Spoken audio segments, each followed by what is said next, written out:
PCN-GHS school മൂക്കുതലയുടെ സ്ഥാപകൻ P. Chithran നമ്പൂതിരിപ്പാടിന് Padmashri പുരസ്കാരം ലഭിച്ചതിലുള്ള ആഹ്ലാദ പ്രകടനവും സംസ്ഥാനതല കലാകായിക പ്രതിഭകൾക്കുള്ള അനുമോദന ചടങ്ങും നടന്നു.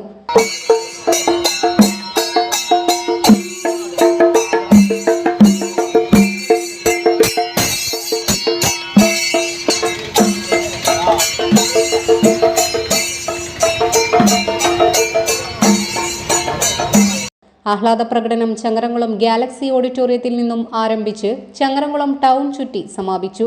വാദ്യോപകരണങ്ങളുടെ അകമ്പടിയോടുകൂടിയായിരുന്നു ആഹ്ലാദ പ്രകടനം നടന്നത്. JRC, SPC, ലിറ്റിൽ കൈറ്റ്സ് തുടങ്ങിയ വിദ്യാർത്ഥികൾ അണിനിരന്ന പ്രകടനമാണ് നടന്നത്. അധ്യാപകരായ Pradeep, Manikandan, Jeena Jayadevan, Sreekanth, Sasi, school PTA Musthafa Chaluparambil, PTA അംഗങ്ങളായ ലത്തീഫ്, വിനോദ്, റഷീദ്, രഞ്ജു, സലീന, രമ്യ, SMC ചെയർമാൻ റഷീദ് മുതുകാട് എന്നിവർ പ്രകടനത്തിന് നേതൃത്വം നൽകി.